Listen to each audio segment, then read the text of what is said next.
Today we are going to make one of the Scott family favorites, peanut butter pie. Years ago, my husband and I worked in a restaurant, and this was the specialty of the house.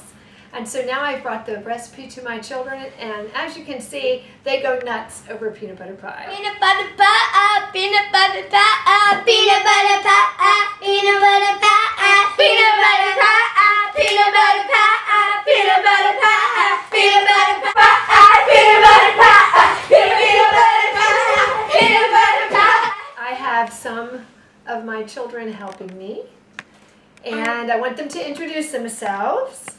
I'm Leviticus and I'm 7. I'm Haven and I'm 9.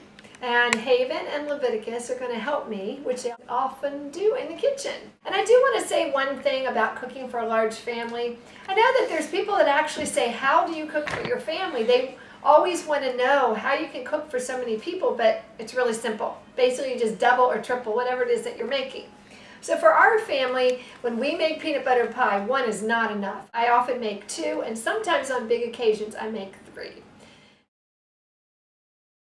To make 2 pies for us, we need 2 cream cheese, we need a large peanut butter, and we need a bag of confectioner's sugar, although you only need a cup of sugar.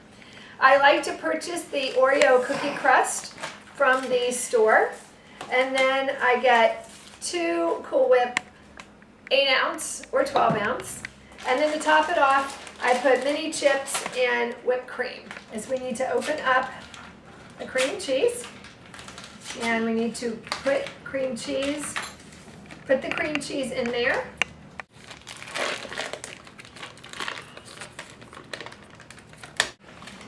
And then you need to take 1 to 2, maybe 3 big spoonfuls of peanut butter.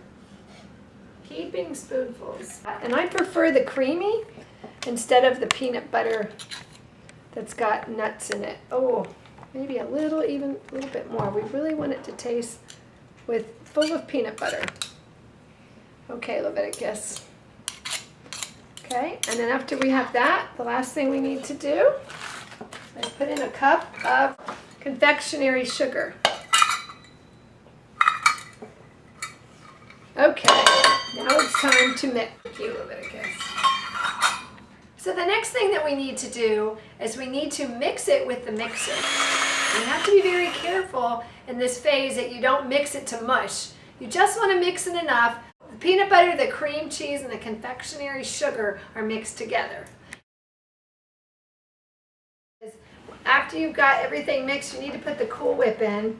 And usually this is not something that I let the kids primarily do themselves.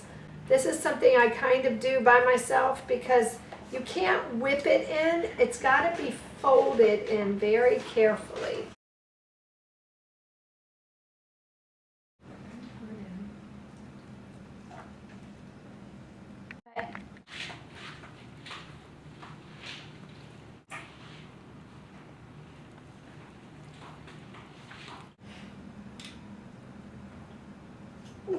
Mm-hmm.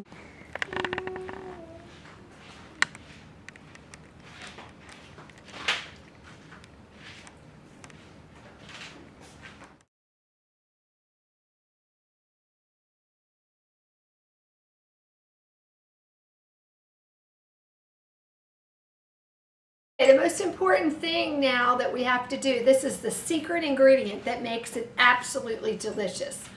You put it into the freezer and you freeze it solid. And once it's in the freezer, then later we're going to take it out before we serve it and let it unthaw.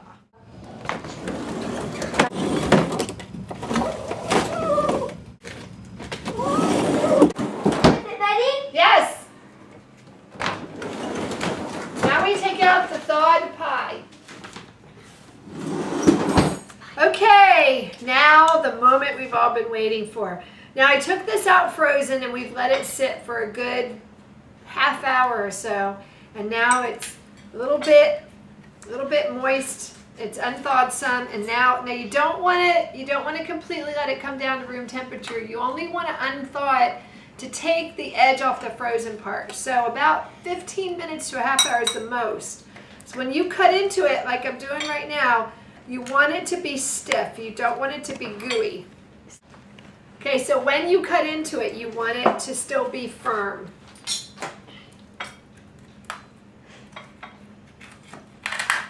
So that when you take it out, it's in one nice piece. Now what I like to do is I like to, you want to put the whipped cream on?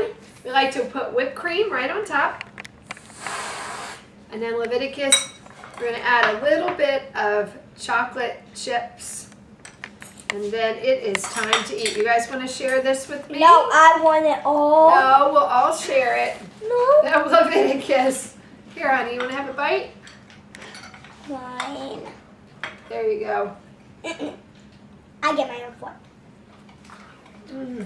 We're done decorating, now let's eat. I love peanut butter